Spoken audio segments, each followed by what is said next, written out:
ចាក្រមត្រៀមប្រុងប្រេប្រកួតវឹកសនាគុណខ្មែរយំ8ទិសគូមិត្តភាពអន្តរជាតិកម្ពុជាប្រេស៊ីលទឹកទី1 round 1បាទកម្ពុជាប្រេស៊ីលទឹកទី1 round 1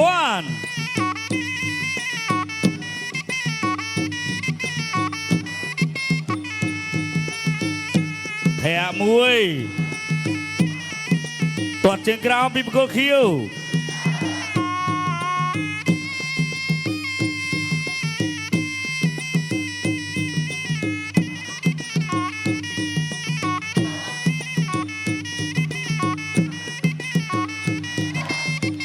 មួយទាត់ចូលទាត់ជើងក្រោមសងវិញទាត់មួយទៀតទាត់ទៅទាត់មក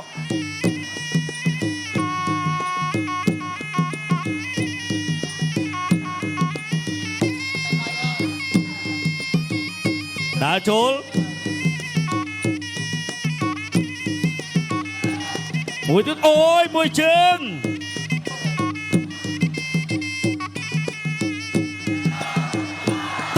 ទាត់មួយជើងសងវិញ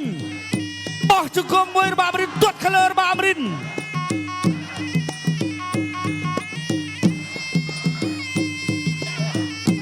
ដើរចូលទាត់ចាក់ជង្គង់អូចង់ផ្ដាច់ទឹកទី1ឬយ៉ាងណាបេះចងបាពួកអត់ត្រូវទេ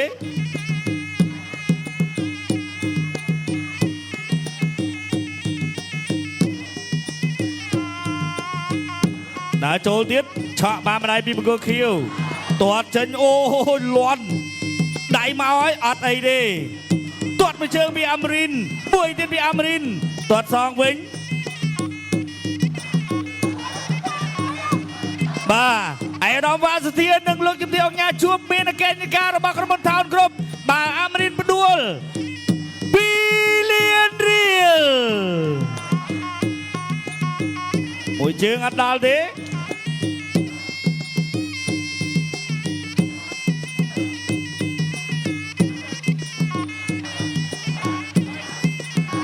មួយជើងទៀតរបស់អមរិនអូយអមរិនប្រយ័ត្នប្រយែងយ៉ាត់ចូលរបស់ហាមខាត់ជង្គង់ហោះរបស់អមរិន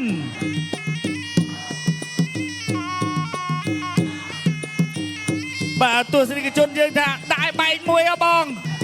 បាទអូច្រត់3ជើងហើយ4ជើងហើយ5ជើង6ជើងមកឲ្យទាត់មួយជើងវិញពីបង្គោលខៀវទាត់មួយថែមម្ដាយទៀតទាត់មួយថែមម្ដាយទៀតអត់អីទេញោចហើយ2លានណាបបដួលម្ដាយទៀតពីបង្គោលខៀវ